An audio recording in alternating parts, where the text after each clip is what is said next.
आज हम अपना 53 क्वेश्चन पेपर कर रहे हैं। पेज नंबर है 1097। हृत पीड़ा, कंप, शून्यता व तृष्णा किस धातु के क्षय के लक्षण है? रस, रक्त, मांस या शुक्र। तो किसके हैं ये? रस के। सर्वांग, नेत्र, गौरव किसका लक्षण है? मज्जा क्षय, मज्जा वृद्धि, कफ क्षय या फिर कफ वृद्धि। तो किसका है ये? मज्जा वृद्धि का। फिर आपके शरीर में मज्जा की वृद्धि होगी तो नेत्रों में गौरवता आएगी। रुक्ष, अंतर्दाह, अमाश्यत, श्लेष्माशय, शून्यता किसका लक्षण है? कफ क्षय का, कफ वृद्धि का, पित्त क्षय का या फिर पित्त वृद्धि का। तो किसका ये? कफ क्षय का। मुख, शोष व पांडुता किसके लक्षण है? वात क्षय, कफ क्षय, शुक्र क्षय या फिर ओज क्षय के। तो किसके हैं ये? शुक्र क्षय के, मुख, शोष और पांडुता। डैश चेतः समवायी किसके लिए कहा गया है? हृदय, त्वचा, आत्मा या फिर मूर्धा। तो किसके लिए कहा गया है? ये हमारी त्वचा के लिए। प्लीहा अभिवृद्धि किसका लक्षण है? माशय, रक्तक्षय, मेदक्षय या फिर रक्त वृद्धि का। इसका है ये? मेद क्षय का। मेद का क्षय हो जाए तो प्लीहा वृद्धि हो जाएगी। ओज व तेज के 12 स्थान किस आचार्य ने माने हैं? हारित, षडंगर, भाव प्रकाश या भेल। तो किसने माने हैं? भेल ने। अस्थि व स्रोतस के मूल है मेद व जघ्न। अस्थि व संधि, स्नायु व संधि, स्नायु व त्वक। तो क्या है? मेद व जघ्न। पारुष्य एवं अम्ल शीत प्रार्थना किसके लक्षण है? रक्त वृद्धि, रक्त क्षय, रस वृद्धि या फिर रस क्षय। तो क्या आएगा इसमें? रक्त क्षय। रिवाइज करते हैं। हृत पीड़ा, कंप, शून्यता व तृष्णा किस धातु के क्षय के लक्षण है? रस के। सर्वांग, नेत्र, गौरव किसका लक्षण है? मज्जा वृद्धि का। रुक्ष, अंतर्दाह, अमाश्य, श्लेष्माशय, शून्यता किसका लक्षण है? कफ क्षय का। मुख, शोष व पांडुता किसका लक्षण है? मुख, शोष व पांडुता किसका लक्षण है? हमारा शुक्र क्षय का। डैश चेत से समवायी किसके लिए कहा गया है? त्वचा के लिए। प्लीहा अभिवृद्धि किसका लक्षण है?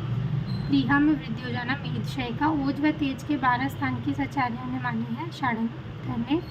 अस्थि व स्रोतस के मूल है मेद और जघ्न।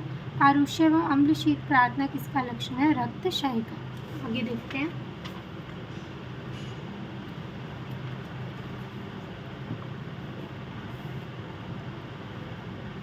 तेल बिंदु परीक्षा किस ग्रंथ का अवदान है? भाव प्रकाश, माधव निधान, षडंगर या फिर योग रत्नाकर। तो किसका है? योग रत्नाकर का। वात का दारुण गुण किस आचार्य ने माना है? चरक, सुश्रुत, षडंगर या फिर भाव मिश्र। तो किसने माना? चरक ने। वारुण्यश्च अति सेवनात् किस स्रोतस की दुष्टि का कारण है? वारुण मतलब पानी का अधिक सेवन करना। अन्वय, रसवय, उदकवय या मेदोवय। तो किसका है ये? हमारा मेदोवय स्रोतस का। किस रस के अति सेवन से पक्षाघात, अर्दित व अपतानक प्रवृत्ति व्याधियाँ होती हैं? अम्ल, कटु, कषाय या तिक्त। तो किससे होती है? हमारी कषाय रस से। काठिन्यज व न्यून भावज किसके प्रकार है? संचय के, प्रकोप के, प्रसरण के या आत्मा के। तो किसके हैं ये? प्रकोप के। शब्दपूर्ण कोष्ठता और पिताव भासता किसका लक्षण है? संचय का, प्रकोप का, प्रसर का या पूर्व रूप का। तो किसका है? संचय का। ओज के पर व अपर भेद किस आचार्य की देन है? चरक, सुषु, चक्रपाणी, दलहन। तो किसकी है? चक्रपाणी की। 700 सिराएं और 107 मर्मों एवं 500 पेशियों का विस्तृत वर्णन किस टीका में है? आयुर्वेद दीपिका, निबंध संग्रह, सर्वांग सुंदरा, उपयुक्त सभी में। तो किसमें? सर्वांग सुंदरा में। किस विश्व वेग में अति सार्वत चिकित्सा करते हैं? पंचम, चतुर्थ, षष्टम या सप्तम। तो किसमें करते हैं? षष्टम वेग में। गर्भ छिद्र पर आश्रित पेशियों की संख्या होती है 6, 3, 20 या 4। तो कितनी होती है? 3। रिवाइज करते हैं। तेल बिंदु परीक्षा किस ग्रंथ का अवदान है? योग रत्नाकर। वात का दारुण गुण किस आचार्य ने माना? चरक ने। वारुण्यश्च अति सेवनात् किस स्रोतस की दुष्टि का कारण है? मेदोवय। किस रस के अति सेवन से पक्षाघात, अर्दित व अपमानक प्रवृत्ति व्याधियाँ होती हैं? कषाय। काठिन्यज व न्यून भावज किसके प्रकार है? प्रकोप के। स्तब्धपूर्ण कोष्ठता, पिताव भासता किसका लक्षण है? संचय का। ओज के पर और अपर भेद किस आचार्य ने माने हैं? चक्रपाणी ने। 700 सिराओं, 107 मर और 500 पेशियों का विस्तृत वर्णन किसमें मिलता है? सर्वांग सुंदरा में। किस विश्व वेग में अति सार्वत चिकित्सा करते हैं? इसमें करते हैं षष्टम में। गर्भ छिद्र पर आश्रित पेशियाँ कितनी होती हैं? 3। आगे देखते हैं। जल उद्रारी का मुख्य घटक क्या है? त्रिवृत, जयपाल, कुटकी या स्नूही। तो क्या है जलोदरारी रस का? जयपाल। किस वायु को पवन उत्तम संज्ञा दी गई है? प्राण, उदान, समान और व्यान। तो किसको दी गई है? उदान वायु को। इसके बाद है रसस्तु हृदय याति समान मरुतेर इति, कहाँ का संदर्भ है? सुश्रुत, चरक चिकित्सा, षडंगर या भाव प्रकाश। तो किसका है ये? षडंगर का। उसके बाद है normal MCH value is 27 to 32, 27 to 32, 60 to 80 या 60 to 80 PG सेल्स और mg में डिफरेंस है। देखो तो क्या आएगा इसमें? 27 to 30 PG पर सेल्स। किस स्थिति में वाइटल कैपेसिटी बढ़ेगी? बैठे हुए, लेटे हुए, खड़े हुए या फिर सोते हुए। तो किस में बढ़ेगी? खड़े हुए। What is the full form of DIC? DIC की फुल फॉर्म क्या है? Disseminated intravenous coagulation, direct indirect catheterization, diet and immune correlation या none। तो क्या आएगा इसमें? Disseminated intravenous coagulation। डाइक्रोटिक नोच किससे संबंधित है? Aorta, bicuspid valve, tricuspid valve या फिर नन। तो इसमें क्या आएगा? Aorta. Within physiological limits greater the end diastolic fiber length of the myocardium, greater is the force of contraction, is the law of Starling's, Adams, Parkinson's या फिर race. तो क्या है इसमें? स्टार्लिंग्स।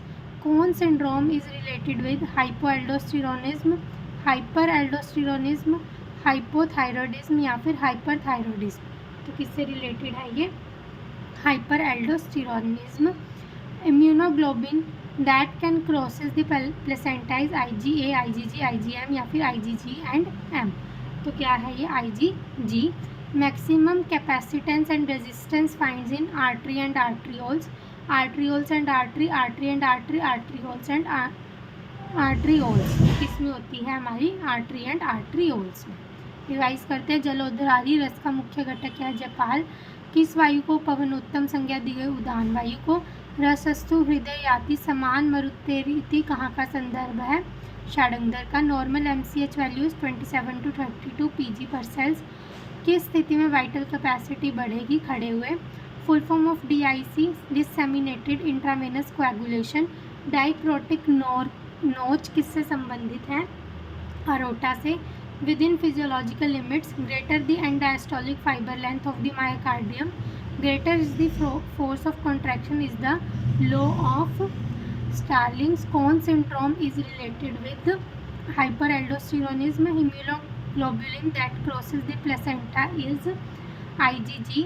maximum capacitance and resistance find in कहाँ पे होती है? आर्टरी और आर्ट्रियोल्स में। आगे देखते हैं।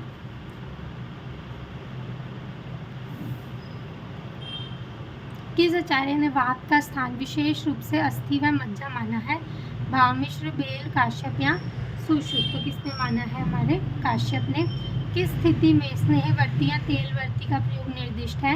शीर्षे अपहत्य शल्य, मात्रा अपहत्य शल्य, मुष्कादप्यते शल्य, क्रिकाटिका फलते शल्य।